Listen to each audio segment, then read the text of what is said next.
പരിശുദ്ധ ഖുർആനിലെ കേവലം 11 ആയത്തുള്ള ഒരു കുഞ്ഞൻ സൂറത്ത്, ഒരു പേജുള്ള ഒരു സൂറത്ത്. ആരെങ്കിലും ഒരാൾ ഈ ഒരു സൂറത്ത് പാരായണം ചെയ്താൽ ആ വ്യക്തിക്ക് കൊടുക്കുന്ന കോടിക്കണക്കിന് പ്രതിഫലം അള്ളാഹുവിനല്ലാതെ മറ്റൊരാൾക്കും അറിയില്ല.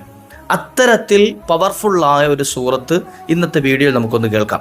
അതോടൊപ്പം തന്നെ ജീവിതത്തിൽ വന്നുപെട്ട എല്ലാ മുസീബാത്തുകളിൽ നിന്നും ശൈത്വാന്റെ ഉപദ്രവങ്ങളിൽ നിന്നും ഇടങ്ങേറുകളിൽ നിന്നും കാവൽ കിട്ടാനുള്ളൊരു സൂറത്ത് ഇൻഷാ അല്ലാഹ് ഇന്നത്തെ വീഡിയോയിൽ കേൾക്കാം. അതിനൊക്കെ അപ്പുറത്തേക്ക് എന്താവശ്യവും റബ്ബിനോട് ചോദിക്കാൻ പറ്റിയ, ചോദിച്ചാൽ ഉത്തരം കിട്ടുന്ന ഹാജത്ത് പൂർത്തീകരണത്തിനുള്ള ഒരു ഇസ്മു കൂടെ ഇൻഷാ അല്ലാഹ് ഇന്നത്തെ വീഡിയോയിൽ ഉൾപ്പെടുത്തിയിട്ടുണ്ട്. വീഡിയോ മുഴുവനായി കേൾക്കാൻ ശ്രമിക്കുക. ആ ഇസ്മു ചൊല്ലിയതിന് ശേഷം ഞാൻ ഈ ഇന്നത്തെ വീഡിയോയിൽ പറയുന്ന ദുആ കൂടി ചെയ്തു കഴിഞ്ഞാൽ എന്താവശ്യമാണോ റബ്ബിനോട് ചോദിച്ചത് ആ ആവശ്യം ഉറപ്പായും നടന്നു കിട്ടുമെന്ന് മഹാന്മാർ പഠിപ്പിച്ചു തന്ന മഹത്തായ ഒരു കുഞ്ഞൻ ഇസ്മു ഇൻഷാ അല്ലാഹ് പൂർണ്ണമായി പറഞ്ഞു തരാം. വീഡിയോ മുഴുവനായി കേൾക്കുക, മറ്റുള്ളവരിലേക്ക് എത്തിച്ചു കൊടുക്കുക.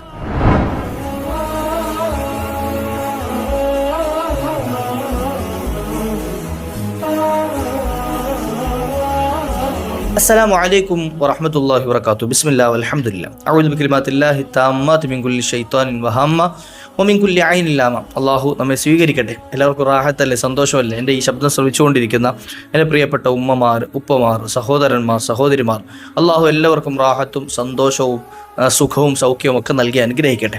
പല ആളുകളും വിളിച്ചിട്ട് പല സങ്കടങ്ങളും വിഷമങ്ങളും ഒക്കെ പറയുന്നവരുണ്ട്. അല്ലാഹു എല്ലാവർക്കും സന്തോഷമുള്ള ജീവിതം നൽകി അനുഗ്രഹിക്കട്ടെ, റാഹത്തും സലാമത്തും നൽകട്ടെ ഇൻഷാ അല്ലാഹ്. അല്ലേ, പല ആളുകളും പ്രശ്നപരിഹാരത്തിന് വേണ്ടി വിളിക്കാറുണ്ട്, പല വിഷയങ്ങളും പറഞ്ഞ് വിഷമങ്ങളും പറഞ്ഞ് വിളിക്കാറുണ്ട്. എൻ്റെ നമ്പർ ഞാൻ നമ്മളെ വീഡിയോയിൽ കൊടുത്തിട്ടുണ്ട്. ഇൻഷാ അല്ലാഹ് കഴിയുന്ന ആളുകൾക്ക് വാട്സപ്പിൽ കോൺടാക്ട് ചെയ്യാൻ ശ്രമിക്കുക. ഇനി വിളിക്കുന്ന ആളുകളാണെങ്കിലും ഇൻഷാ അല്ലാഹ് നമുക്ക് ഒഴിവ് സമയം പോലെ സംസാരിക്കാവുന്നതാണ് ഇൻഷാ അല്ലാഹ്. അല്ലാഹു എല്ലാ കാര്യവും സന്തോഷത്തിലാക്കി തരട്ടെ. അല്ലേ, പിന്നെ നമ്മുടെ ജീവിതത്തിൽ അള്ളാഹു നമുക്ക് നൽകിയ നിഅമത്തുകൾ, അള്ളാഹു നമുക്ക് നൽകിയ അനുഗ്രഹങ്ങളൊക്കെ നിലനിന്ന് കിട്ടണമെന്ന് ആഗ്രഹിക്കുന്നവരാണ് നമ്മൾ. അള്ളാഹു നശിച്ചു പോകാതെ, അത് നമ്മുടെ സമ്പത്താകട്ടെ, കുടുംബമാകട്ടെ, അത് ജോലികളാകട്ടെ, എന്തും ആയിക്കൊള്ളട്ടെ, അത് നിലനിന്ന് കിട്ടണം എന്നാഗ്രഹിക്കുന്നവരാണ്. അല്ലേ, അതിനുവേണ്ടി നമ്മൾ കഷ്ടപ്പെടുകയും അധ്വാനിക്കുകയൊക്കെ ചെയ്യും. അതുപോലെ തന്നെ നമ്മുടെ ആഖിറം രക്ഷപ്പെട്ട് കിട്ടണം എന്ന് ആഗ്രഹിക്കുന്നവരാണ് നമ്മൾ. അതിനുവേണ്ടിയും നമ്മൾ എന്ത് ചെയ്യും? കഷ്ടപ്പെടാറുണ്ട്. എന്നാൽ പലപ്പോഴും ഇതൊന്ന് താരതമ്യം ചെയ്താലോ, ആഖിറത്തിൻ്റെ വിഷയത്തിൽ പലപ്പോഴും ഒന്ന് നമ്മൾ എന്താകും, പിന്നോട്ടായിരിക്കും. അല്ലേ, ദുനിയാവിൻ്റെ വിഷയത്തിൽ നല്ല പെടാപ്പാട് പെടുകയും ചെയ്യും. എന്നാൽ യഥാർത്ഥത്തിൽ തിരിച്ചാണ് വേണ്ടത്.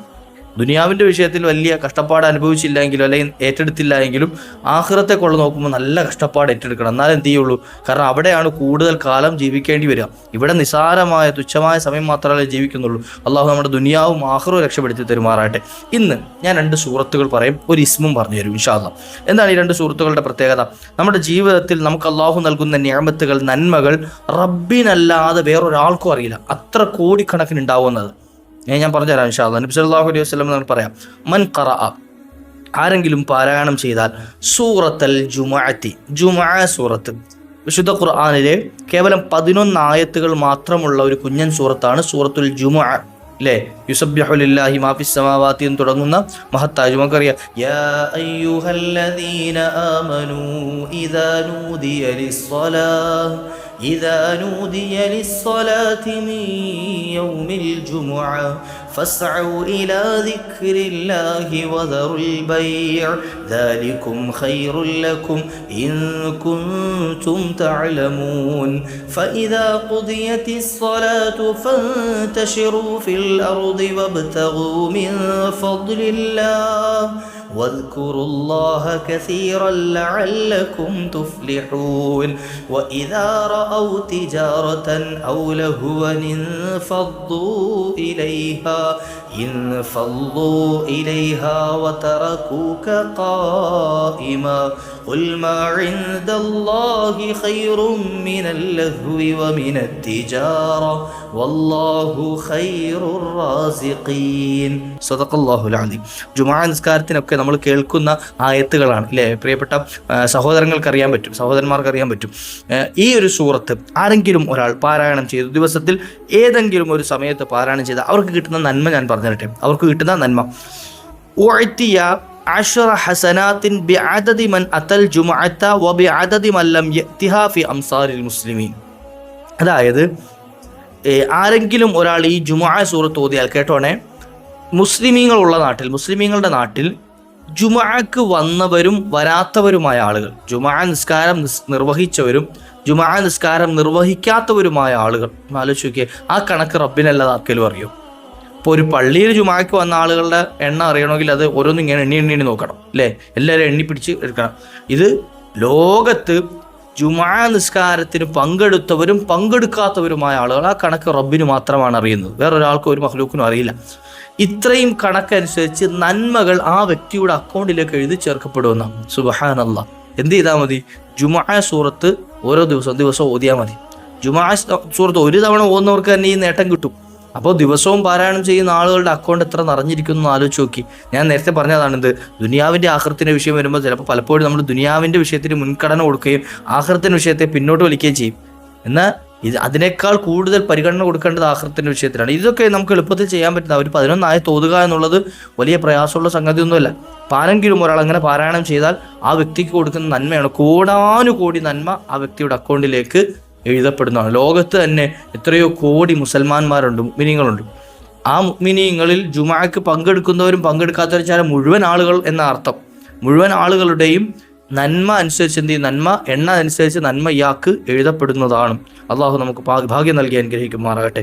ഇനിയോ നബി സല്ലല്ലാഹു അലൈഹി വസല്ലം തങ്ങൾ പരിചയപ്പെടുത്തിയ മറ്റൊരു ഹദീസിൽ കാണാം, നബിതങ്ങൾ ചെയ്തിരുന്ന അമൽ, അതായത് പരിശുദ്ധമായി സൂറത്തിനെ നബിതങ്ങൾ പരിഗണിച്ചിരുന്ന എങ്ങനെയാണ് എന്നും അതുകൊണ്ട് എന്താണ് പ്രതിഫലം പറഞ്ഞു തന്നത് എന്നും ഹദീസുകളിൽ കാണാൻ കഴിയും. എന്താണ്? എല്ലാ മുഅ്മിനീങ്ങളുടെ മേലും, ഈമാനുള്ളവരുടെ മേൽ നിർബന്ധമാണ് എന്ത് ചെയ്യല? യഖ്റഅ ഫീ ലൈലത്തിൽ ജുമുഅത്തി ബിൽ ജുമുഅ, ജുമുഅയുടെ രാത്രിയിൽ, അതായത് വെള്ളിയാഴ്ച രാവിൽ എന്തോതൽ? സൂറത്തുൽ ജുമുഅ പാരായണം ചെയ്യൽ. അപ്പോൾ ഇൻഷാ അല്ലാഹ് വെള്ളിയാഴ്ച രാവുകളിലെങ്കിലും മുടങ്ങാതെ ഓതാൻ ശ്രമിക്കാം. വെള്ളിയാഴ്ച രാവ് ചോദിക്കും. അതുപോലെ തന്നെ വസബ്ബിഹ്സ്മ റബ്ബിക്കൽ അഅല, സബ്ബിഹ്സ്മ റബ്ബിക്കൽ അഅല എന്ന സൂറത്ത് ഓതൽ.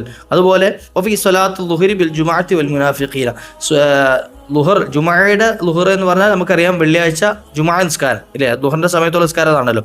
ജുമുഅ നിസ്കാരത്തിൽ അതുപോലെ ജുമുഅ സൂറത്ത് കൊണ്ടും മുനാഫിഖൂൻ സൂറത്ത് കൊണ്ടും ഓതൽ, ആ രണ്ട് സൂറത്തുകളും ഓതൽ. ഫൈദാ ഫഅല കഅന്നമാ യഅമലു കഅമലി റസൂലില്ലാ, ആരെങ്കിലും ഒരാൾ ഇപ്രകാരം ചെയ്താൽ, അതായത് വെള്ളിയാഴ്ച രാവ് എന്ത് ഓതി? സൂറത്തുൽ ജുമുഅ ഓതി, അതുപോലെ സബ്ബിഹ്സ്മ റബ്ബിക്കൽ അഅല ഓതി, അതുപോലെ വെള്ളിയാഴ്ച ഉച്ചയ്ക്ക്, ഇത് പുരുഷന്മാരാണ് എങ്കിൽ എന്ത് ചെയ്യുക? ഒരു ജുമുഅ നിസ്കാരത്തിൽ പങ്കെടുക്കുമ്പോൾ ജുമുഅയും മുനാഫിഖൂനൊക്കെ ഓതുമല്ലോ, സാധാരണഗതിയിൽ നമ്മുടെ പള്ളികളിലൊക്കെ അങ്ങനെ ഓതലുണ്ട്. ഇനി സ്ത്രീകളാണെങ്കിൽ അവർക്ക് വീട്ടിൽ ദുഹർ നിസ്കരിക്കുമ്പോൾ ആ ദുഹർ നിസ്കാരത്തിൽ ജുമുഅയും മുനാഫിഖൂൻ ഓതി, അങ്ങനെ ഓതി അറിയുന്നവർ ഓതി നിസ്കരിച്ചു.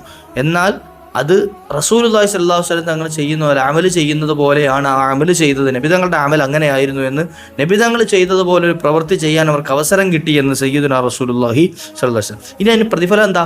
അങ്ങനെ ഒരാൾ ചെയ്തു എന്നാൽ ജസാഉഹു വ സവാബുഹു അലല്ലാഹ്, അള്ളാഹു അവൻ്റെ മേൽ സവാബ്, ഇതിനുള്ള പ്രതിഫലം കൊടുക്കുന്നത് അൽ ജന്നത്തു, സ്വർഗമാണ്. അതായത് ഇപ്രകാരം ആരെങ്കിലും ഒരാൾ അമൽ ചെയ്താൽ അയാൾക്ക് സ്വർഗമായിരിക്കും അള്ളാഹു കൊടുക്കുക എന്ന്. അള്ളാഹു സ്വർഗം നൽകി അനുഗ്രഹിക്കട്ടെ ഇല്ലേ? നമുക്കും നമ്മൾ ഇവിടെ പറഞ്ഞു പോയ മുഴുവൻ മുഅ്മിനീങ്ങൾക്കും അള്ളാഹു നൽകി അനുഗ്രഹിക്കട്ടെ ഇൻഷാ അല്ലാഹ്. ഇനി നമ്മളൊക്കെ പ്രയാസപ്പെടുന്ന ഒരു വിഷയമാണ്, പല ആളുകളും സങ്കടം പറഞ്ഞ വിഷയമാണ്. സാർ ഒരുപാട് അമൽ ചെയ്യണമെന്ന് ആഗ്രഹമുണ്ട്, നിസ്കരിക്കണമെന്നുണ്ട്, തഹജ്ജുദ് നിസ്കരിക്കണമെന്ന് ആഗ്രഹമൊക്കെയാണ്, പക്ഷേ വല്ലാത്ത ഇടങ്ങേറാണ്, ശൈത്താൻ എഴുന്നേൽക്കാൻ സമ്മതിക്കുന്നില്ല. ഇബ്ലീസിന്റെ വല്ലാത്ത ഷർറാണ്, അതായത് ഒരു സംഗതിക്കും കഴിയുന്നില്ല. എന്തെങ്കിലും ഖുർആൻ ഓതാനിരുന്നാൽ അപ്പോൾ ഉറക്കം വരിക അല്ലെ, തഹജ്ജുദിന് എഴുന്നേൽക്കാൻ പറ്റാതെ വരിക, നിസ്കരിക്കാൻ എന്ന മടി വരിക. അപ്പോൾ ഇങ്ങനെയൊക്കെ ഉണ്ട്. അതിന് എന്താണ് പരിഹാര മാർഗം എന്ന് ചോദിച്ചപ്പോൾ അതിനുള്ള പരിഹാര മാർഗം പറഞ്ഞാൽ ഇഖ്റ സൂറത്തുൽ ജുമുഅത്തി സ്വബാഹൻ വ മസാഅൻ, എന്നാൽ ആരെങ്കിലും ഒരാൾ രാവിലെയും വൈകുന്നേരവും സൂറത്തുൽ ജുമുഅ നിരന്തരം പാരായണം ചെയ്യുകയാണെങ്കിൽ തഅ്മനു മിൻ വസ്വസത്തി ഷൈത്താൻ, ഷൈത്താന്റെ വസ്വാസിൽ നിന്നും ഇടങ്ങേറിൽ നിന്നും ആ വ്യക്തി സംരക്ഷിക്കപ്പെടുന്നതാണ്. ഷൈത്താൻ ഇടങ്ങേറാക്കൂല, പിന്നെ അയാളെ ഷൈത്താൻ ബുദ്ധിമുട്ടാക്കൂല, അവൻ്റെ കെണിവലയിൽ പെട്ടുപോകൂല. അപ്പോൾ എന്ത് ചെയ്യുക? ഈ ഒരു 2 സൂറത്തുകൾ മുമ്പ് ഇതുപോലെ ഒരു സംഗതി പറഞ്ഞപ്പോഴേ, അതായത് മടി മാറാനുള്ളൊരു അമൽ, അതൊരു ചെറിയൊരു ഇസ്മ് ഇത്ര എണ്ണം ചൊല്ലിയാൽ മതി എന്ന് പറഞ്ഞു. അപ്പം അവർ പഹയൻ എൻ്റെ അടുത്ത് കമൻറ്റ് ചോദിച്ചാണ്, അത് ചൊല്ലാനും മടിയാണ്, അപ്പോൾ എന്താ ചെയ്യാന്ന്? ചെറിയ ഇസ്മ ചൊല്ലാനും അത് ചൊല്ലാനും മടിയാണ്, പിന്നെന്താ ചെയ്യാൻ? അവനെ മടിയെന്നല്ല, കുഴിമടിയെന്നാണ് വിളിക്കേണ്ടത്. സാധാരണ ഇതിപ്പോൾ വലിയ വിഭാഗത്തോളൊക്കെ നിസ്കാരം, വലിയ കുറേ വക്കത്തുകളുള്ളതല്ല, റക്കായത്തുള്ള നിസ്കാരം, അല്ലെങ്കിൽ കുറേ പേജ് ഖുർആൻ ഓതുക, ഇതിനൊക്കെ മടി ചിലപ്പോൾ വരും, കാരണം അത്രയേ ഉണ്ടല്ലോ എന്നൊക്കെ വിചാരിച്ചിട്ട്, അല്ലെങ്കിൽ കുറേ 1000 70,000 തഹ്ലീൽ അങ്ങോട്ട് ഒരുമിച്ചിരുന്ന് ചെല്ലുക, അതിനൊക്കെ ചിലപ്പോൾ മടി വരും. എന്നാൽ ഇതൊരു കുറഞ്ഞ എണ്ണം ഇസ്മ ചൊല്ലാനാണ്. അതായത് ഇപ്പോൾ സാധാരണ പറഞ്ഞാൽ യാ ലത്തീഫ് യാ ലത്തീഫ് യാ ലത്തീഫ് യാ ലത്തീഫ്, ഇതിനൊന്നും വലിയ പണിയില്ല, അതായത് ഒരു പണിയില്ലാത്ത സംഗതിയാണ് അല്ലേ, വെറുതെ ഇരുന്നാലും ചെല്ലാൻ പറ്റുന്നതാണ്. അപ്പം അതിനും മടിയാണ്. എന്താ ചെയ്യാന്ന്? അപ്പം അതിനെന്താ പറയുക? അതിന് മറുപടി ഒന്നും ഇല്ല കേട്ടോ. ആ മടിയന്മാർ അങ്ങനെ ഇരുന്നാൽ മടിച്ച് നരകത്തിലേക്ക് പോകുക എന്നല്ലാതെ വേറെ പണിയൊന്നുമില്ല അതിന്. അപ്പോൾ അതുപോലെ തന്നെ എന്ത് ചെയ്യുക? ആ ഇബ്ലീസിന്റെ ഷെറിൽ നിന്ന് രക്ഷ കിട്ടണമെന്ന് ആത്മാർത്ഥമായിട്ട് ആഗ്രഹിക്കുന്നവരാണെങ്കിൽ സൂറത്തുൽ ജുമുഅ എന്ത് ചെയ്യണം? രാവിലെയും വൈകുന്നേരവും ഏതെങ്കിലും ഒരു സമയം കണക്കാക്കിയിട്ട് എന്ത് ചെയ്യാം? ഓതാം. ഇൻഷാ അല്ലാഹു തൗഫീഖ് നൽകട്ടെ. അള്ളാഹു സകല ഇബ്ലീസിന്റെ ഷെറിൽ നിന്ന് കാത്തുരക്ഷിക്കുവാൻ. ഇതൊരു സൂറത്ത്. ഇനി രണ്ടാമത്തെ ഒരു സൂറത്ത് പറയാം, സൂറത്തുൽ മുനാഫിഖൂൻ. അതായത് ജുമുഅ സൂറത്തിന് തൊട്ടടുത്ത സൂറത്താണ് സൂറത്തുൽ മുനാഫിഖൂൻ. മുനാഫിഖൂനിലും 11 ആയത്താണ്. അപ്പൊ 11 ആയത്തുള്ള രണ്ടാമത്തെ സൂറത്താണ് ഇത്. ഒന്ന് ജുമുഅ, രണ്ടാമത്തത് സൂറത്തുൽ മുനാഫിഖൂൻ. ഈ മുനാഫിഖൂൻ സൂറത്ത് നമുക്ക് വരുന്ന ഷെറുകളെ, നിഫാഖിനെ, നമ്മുടെ ജീവിതത്തിൽ നിഫാഖ് തട്ടിക്കളയാനും അതുപോലെ തന്നെ ഷെറുകൾ തട്ടിമാറാനും ഒക്കെ കാരണമായി തീരും. ആരെങ്കിലും ഒരാൾ മൻ ഖറഅ സൂറത്തുൽ മുനാഫിഖീൻ, മുനാഫിഖീൻ സൂറത്ത് ആരെങ്കിലും പാരായണം ചെയ്താൽ, നിരന്തരം ഓതിയാൽ, ബുരിഅ മിനൻ നിഫാഖി വശറാഇർ, അവൻ ജീവിതത്തിൽ നിന്നും നിഫാഖിൽ നിന്നും കാത്തുരക്ഷിക്കപ്പെടും. അവൻ്റെ ജീവിതത്തിൽ നിന്ന് നിഫാഖ് ഉണ്ടാവൂല, അത് കാപട്യം ജീവിതത്തിൽ നീങ്ങിപ്പോവും. ഷറാഇർ, ഷെറുകൾ, ഇടങ്ങേറുകൾ, മുസീബത്തുകൾ, അപകടങ്ങൾ, അതും അയാളുടെ ജീവിതത്തിൽ നിന്ന് മാറിപ്പോവും. അല്ലേ? നമ്മുടെ ജീവിതത്തിൽ ഇടങ്ങേറുകളൊക്കെ നീങ്ങി കിട്ടാൻ ഈ ഒരു സൂറത്ത് ഏതെങ്കിലും ഒരു സമയത്ത് പാരായണം ചെയ്യാം. പറ്റുമെങ്കിൽ രാവിലെ സുബഹി കഴിഞ്ഞോ അല്ലെങ്കിൽ മഗ്രിബിന് ശേഷം ഒക്കെ എന്ത് ചെയ്യാം? അത് പറയാം. ഇതൊക്കെ 11 ആയത്ത് പാരായണം ചെയ്യാൻ വലിയ സമയമൊന്നുമില്ല, 5 മിനിറ്റ് പോലും എടുക്കൂല ഓതി തീർക്കാൻ, പെട്ടെന്ന് ഓതി തീർക്കാൻ കഴിയും. ഇനി കൂട്ടത്തിൽ ഞാനൊരു ഇസ്മു കൂടെ പറഞ്ഞുതരാം ഇൻഷാ അല്ലാഹ്. ഖളാഉൽ ഹാജത്തിന്, അതായത് നമ്മുടെ ആവശ്യങ്ങൾ പൂർത്തിയായി കിട്ടാനുള്ള ഒരു കുഞ്ഞൻ ഇസ്മു കൂടെ പറഞ്ഞുതരാം. ഇതാണ് ഇസ്മു അൽ മുജീബു എന്ന ഇസ്മാണ്. മുജീബ് എന്ന ഇസ്മു, ഇല്ലേ? ഉത്തരം നൽകുന്നവൻ. എന്നാൽ ഈ ഇസ്മു മാത്രം ചൊല്ലിയാൽ പോരാ. ഈ ഇസ്മു ചൊല്ലിയിട്ട് ഒരു ചെറിയ ദുആ കൂടെ എന്ത് ചെയ്യണം? നമ്മൾ ദുആ ചെയ്യണം. എന്നാൽ നമ്മുടെ ആ ചോദിച്ച കാര്യത്തിന് നമുക്ക് ഉത്തരം കിട്ടുന്നതാണ്. മഹാന്മാർ പഠിപ്പിച്ചു തരികയാണ് എന്ത്? ആരെങ്കിലും ഒരാൾ പറഞ്ഞു 110 മറ, 110 തവണ ആരെങ്കിലും ഒരാൾ ചൊല്ലി എന്ത്? യാ മുജീബു എന്ന് ചൊല്ലിയാൽ സുമ്മ ദക്കറ ഹാജത്തഹു, അതിനുശേഷം യാ മുജീബു എന്ന് ചൊല്ലിയതിനു ശേഷം ആളുടെ ആവശ്യം പറഞ്ഞു. അല്ലാഹുവേ, എനിക്ക് ഇന്ന ആവശ്യമുണ്ട്, എൻ്റെ മകളുടെ കല്യാണം വരാനുണ്ട്, നീ എനിക്കത് റാഹത്താക്കി നടത്തി തരണം അല്ലാ, അല്ലെങ്കിൽ എനിക്ക് ജോലി ഇന്നത് കിട്ടാനുണ്ട്, അല്ലെങ്കിൽ എൻ്റെ കടം ഇന്നത് തീരാനുണ്ട്, അത് എന്ത് ചെയ്യാം? എന്താണോ ആവശ്യം അത് പറഞ്ഞു. എന്നാൽ അല്ലാഹു ലഹു, അല്ലാഹു സുബ്ഹാനഹു വ തആല ആ കടത്തെ, ആ ആവശ്യത്തെ അല്ലാഹു പൂർത്തീകരിച്ചു കൊടുക്കും, വീട്ടിൽ കൊടുക്കും. എന്നിട്ട് വൽ യഖുൽ ഫീ ഖിതാമി ദിക്രിഹി, എന്നാൽ ഇത് ചൊല്ലിയതിനു ശേഷം, അതായത് ഈ ദിക്റൊക്കെ ചൊല്ലി അവൻ്റെ ആവശ്യം പറഞ്ഞതിന് ശേഷം എന്ത് ചെയ്യണം? ആ ദുആ, ഹാജത്തൊക്കെ പറഞ്ഞതിന് ശേഷം പറയണം, ഇസ്തജിബ് ദുആഇ കുല്ലഹു ബിഫദ്ലിക യാദൽ ജലാലി വൽ ഇക്റാം. ഈ ഒരു ദുആ കൂടെ പറയണം. എന്താണ് പറയുന്നത്? ഇസ്തജിബ് ദുആഇ, എൻ്റെ ദുആക്ക് നീ ഉത്തരം നൽകണേ, കുല്ലഹു, എല്ലാ ചോദ്യത്തിന്, ഈ ചോദിച്ചതിനൊക്കെ നീ ഉത്തരം നൽകണേ അല്ലാഹ്, ബി ഫദ്ലിക, നിന്റെ ഔദാര്യം കൊണ്ട്, യാദൽ ജലാലി വൽ ഇക്റാം, ദുൽ ജലാലി വൽ ഇക്റാമായ അല്ലാഹുവേ, നീ എൻ്റെ ദുആക്ക് ഇജാബത്ത് നൽകണേ അല്ലാഹ് എന്ന് ഈ ഒരു ദുആ കൂടെ അതിന് ശേഷം പറയുകയും ചെയ്യണം. എന്നാൽ ഖല്ലാഹു ലഹു, അല്ലാഹു ആ വ്യക്തിയുടെ എന്താവശ്യമാണ് ആ ചോദിച്ചത് അത് പൂർത്തിയാക്കി തരുന്നതാണ് എന്ന്. അല്ലാഹു സുബ്ഹാനഹു വ തആല നമ്മുടെ ആവശ്യങ്ങളൊക്കെ പൂർത്തിയാക്കി തരുമാറാകട്ടെ. ഉപകാരപ്പെട്ട വീഡിയോ ആണെന്ന് വിശ്വസിക്കുന്നു. ഇൻഷാ അല്ലാഹ് മറ്റുള്ളവരിലേക്ക് എത്തിച്ചു കൊടുക്കുക. ഖുർആനെ പറ്റിയാണല്ലോ നമ്മൾ പറഞ്ഞത്. അതുകൊണ്ട് തന്നെ ആരെങ്കിലും പാരായണം ചെയ്താൽ നമുക്ക് അതിൻ്റെ കൂലി ലഭിക്കും ഇൻഷാ അല്ലാഹ്. അതുപോലെ തന്നെ നമ്മുടെ ചാനൽ സബ്സ്ക്രൈബ് ചെയ്തിട്ടില്ലെങ്കിലും ചെയ്തു വെക്കുക. നമ്മൾ ഇനിയും അപ്ലോഡ് ചെയ്യുന്ന ഇതുപോലെയുള്ള നല്ല നല്ല വീഡിയോകൾ നിങ്ങളിലേക്ക് എത്താൻ അത് ഉപകരിക്കും ഇൻഷാ അല്ലാഹ്. അഭിപ്രായങ്ങളൊക്കെ രേഖപ്പെടുത്തുക കമൻറ്റുകളായിട്ട്. അതുപോലെ ദുആ വസിയത്തുകൾ രേഖപ്പെടുത്തുക ഇൻഷാ അല്ലാഹ്. നമ്മുടെ മജ്‌ലിസുകളിലൊക്കെ നിങ്ങൾക്ക് വേണ്ടി ദുആ ഇറക്കും. അല്ലാഹു നമ്മയൊക്കെ ഇരുലോക വിജയികൾ ചേർത്ത് തരുമാറാകട്ടെ. വ ആഖിറു ദഅവാനാ അൽഹംദുലില്ലാഹ്. അസ്സലാമു അലൈക്കും വറഹ്മത്തുള്ളാഹി.